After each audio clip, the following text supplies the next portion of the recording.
केशव हाल ही में तबादला होकर बस्तर से जगदलपुर के पास सुकुमा गांव में रेंजर पद पर आए थे।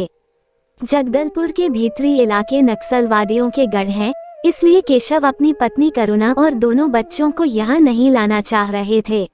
एक दिन केशव की नजर एक मजदूरन पर पड़ी जो जंगल में सूखी लकड़ियां बीनकर एक जगह रखती जा रही थी। वो मजदूरन लंबा सा घूंघट निकाले खामोशी से अपना काम कर रही थी। उसने बड़े बड़े फूलों वाली गुलाबी रंग की ऊंची सी साड़ी पहन रखी थी। वह गोरे रंग की थी। उसने हाथों में मोटा सा कड़ा पहन रखा था। वह पैरों में बहुत ही पुरानी हो चुकी चप्पल पहन रखी थी। उस मजदूरन को देखकर केशव उसकी उम्र का अंदाजा नहीं लगा पा रहे थे, फिर भी अपनी आवाज को नम्र बनाते हुए बोले, सुनो बाई, क्या तुम मेरे घर का काम करोगी? मैं अभी यहाँ नया नया ही हूँ। केशव के मुंह से अचानक घर के काम की बात सुनकर पहले तो मजदूरन घबराई, लेकिन फिर उसने हामी भर दी। इस बीच केशव ने देखा उस मजदूरन ने अपना घूंघट और नीचे खींच लिया। केशव ने वहां पास ही खड़े जंगल महकमे के एक मुलाजिम को आदेश दिया, तोताराम, तुम इस बाई को मेरे घर ले जाओ।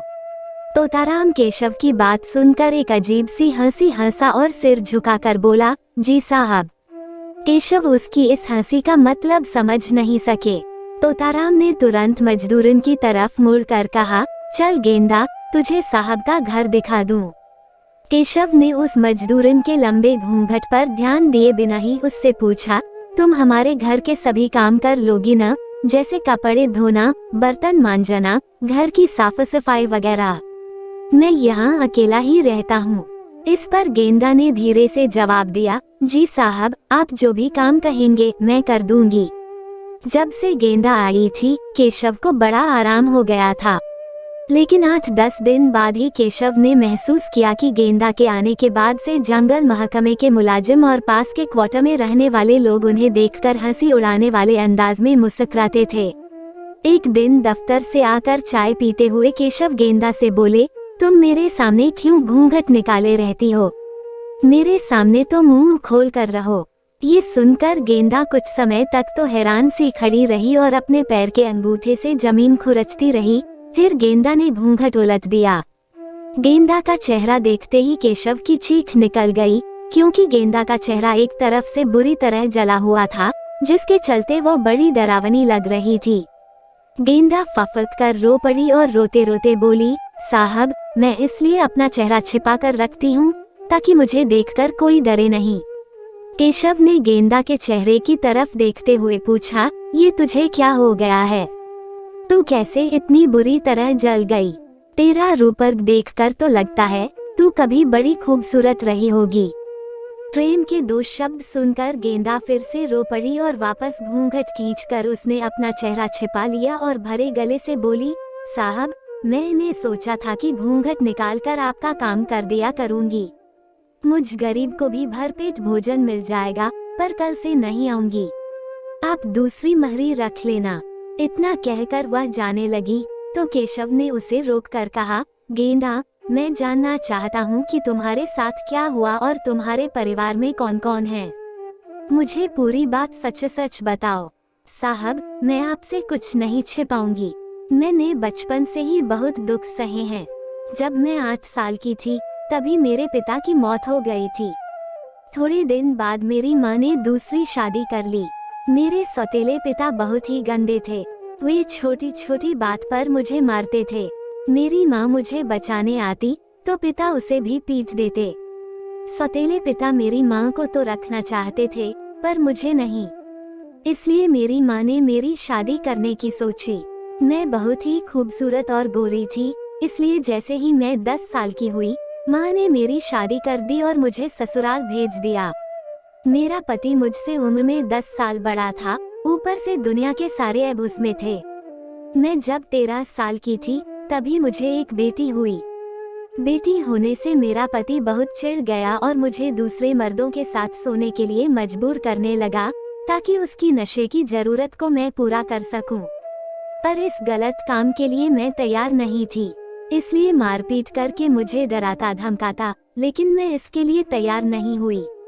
इस बीच 14 साल की उम्र में मुझे दूसरी बेटी हो गई। अब तो उसके जुल्म मुझ पर बहुत बढ़ गए। इससे घबरा कर मैं अपनी दोनों बेटियों के साथ मायके चली आई। वहाँ भी मुझे चैन नहीं मिला, क्योंकि सौतेले पिता मुझे देखते ही गुस्से में अपना आपा खो बैठे, जिस पर माँ ने उन्हें समझाया। गेंदा बात करते करते बीच में अपने आंसू भी पोंछती जाती थी। तभी केशव को उसकी अपबीती सुनते सुनते कुछ सुध आई, तो उसने उठकर गेंदा को एक गिलास पानी पीने को दिया और उसके सिर पर हाथ फेरा। उसके बाद गेंदा ने आगे बताया, मैं जब मायके पहुंची तो 5-7 दिन में ही मेरा पति मुझे लेने आ गया और माँ को भरोसा दिलाया कि अब मुझे अच्छे से रखेगा। माँ भी क्या करती, मुझे मेरे पति के साथ वापस भेज दिया। कुछ दिन तक तो वह ठीक रहा, फिर वही जिद करने लगा पराये मर्दों के साथ सोने के लिए। मैं मार खाती रही, पर गलत काम नहीं किया। मैं जब 16 साल की थी तब तीसरी बार माँ बनी। इस बार बेटा हुआ था। मेरे 3 छोटे बच्चे, ऊपर से मेरा कमजोर शरीर, लेकिन उसे मुझ पर जरा भी तरस नहीं आया, इसलिए मैं बहुत बीमार हो गई। मेरी बीमारी से चिढ़कर मेरा पति मुझे मेरे मायके छोड़ आया। जब मैं मायके आई तो इस बार सौतेले पिता का बर्ताव बड़ा अच्छा था, पर मैं क्या जानती थी कि इस अच्छे बर्ताव के पीछे उनका कितना काला मन है। मेरे सौतेले पिता ने 40,000 रुपए में मुझे बेच दिया था और वह आदमी पैसे लेकर आने वाला था। ये बात मुझे गांव की एक चाची ने बताई।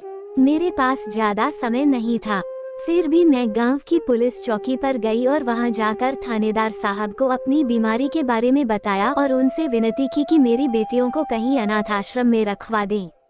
वहां के थानेदार भले आदमी थे, उन्हें मेरी हालत दिख रही थी, इसलिए उन्होंने मुझे भरोसा दिया कि तुम इस फार्म पर दस्तखत कर दो, मैं तुम्हारी दोनों बेटियां वहां रखवा दूंगा।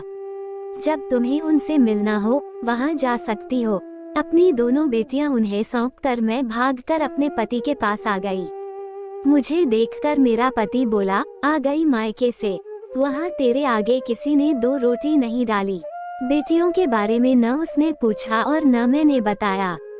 मैं बहुत बीमार थी, इसलिए बेटे को संभाल नहीं पा रही थी। वह बेचारा भी ढंग से देखभाल नहीं होने के चलते इस दुनिया से चला गया। मैं अकेली रह गई थी। मैंने मन में सोचा कि ऐसे पति के साथ रहने से अच्छा है कि कहीं दूसरे गांव में चली जाऊं और मजदूरी करके अपना पेट पालूं।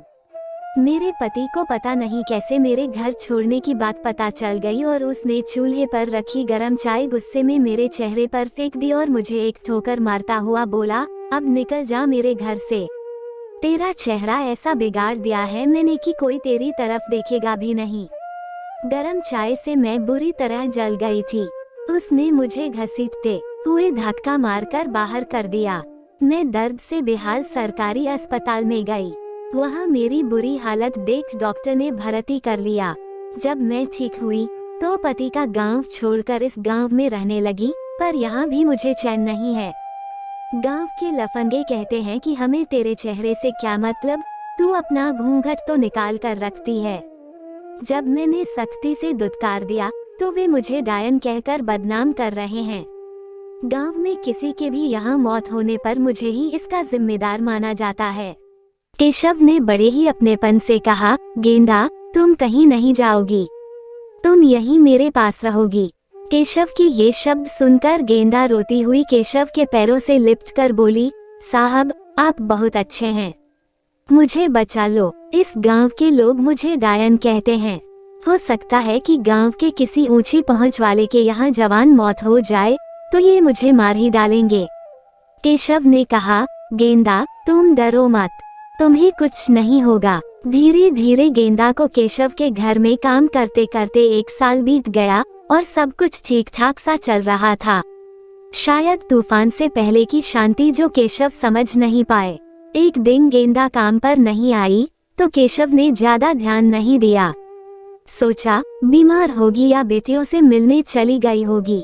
शाम के तकरीबन 4 बजे के करीब तोताराम दौड़ता हुआ आया। वह बहुत डरा हुआ था। उसने केशव से कहा, साहब जल्दी चलो, गांव के लोग गेंदा को डायन कहकर धमका रहे हैं और उसे जिंदा जलाने जा रहे हैं, क्योंकि गांव के सरपंच का जवान बेटा मर गया है। मरा तो वह शराब पीकर है साहब, पर लांछन गेंदा पर लगा रहे हैं कि यह डायन सरपंच के जवान बेटे को खा गई। ये सुनकर केशव हैरान रह गए। उन्होंने सबसे पहले पुलिस को फोन किया और तुरंत घटना वाली जगह पर पहुंचने की गुजारिश की और खुद भी वहां चल दिए। वहां का दिल दहला देने वाला सीन देखकर केशव गुस्से से कांपने लगे। तब तक पुलिस भी वहां आ गई थी। गांव के आदमी औरत चीख चीख कर गेंदा को डायन कह रहे थे और उसे जिंदा जलाने की कोशिश कर रहे थे, लेकिन पुलिस को देखकर सभी ठिठक गए। तब तक केशव ने दौड़कर गेंदा को अपनी तरफ खींचा, जो अपनी जान बचाने के लिए डरीसमी इधर उधर दौड़ रही थी। केशव ने चिल्लाकर औरतों से कहा, तुम औरतों को शर्म आनी चाहिए कि इस बेकसूर औरत को जिंदा जलाया जा रहा है। अगर तुम्हारी बेटी को कोई डायन कहे और उसे जिंदा जलाए तो तुम्हें कैसा लगेगा? सरपंच का बेटा छोटी उम्र लेकर आया था तो यह क्या करे? गेंदा ने गांव के आदमियों की गलत बात नहीं मानी तो उसे डायन कहकर बदनाम कर दिया। ये औरत हिम्मत के साथ इस समाज से अकेले लड़ रही है और अपनी इज्जत बचाए हुए है। खबरदार, जो किसी ने इसे हाथ भी लगाया, आज से यह मेरी बहन है और मेरे साथ ही रहेगी। मैं जहाँ जाऊंगा यह मेरे साथ ही रहेगी, कहकर केशव उसे अपने साथ ले आए। वैसे उस दिन सुकुमा में शाम होने को थी, पर गेंदा की जिंदगी में छाया अंधेरा केशव की हिम्मत से दूर हो गया था।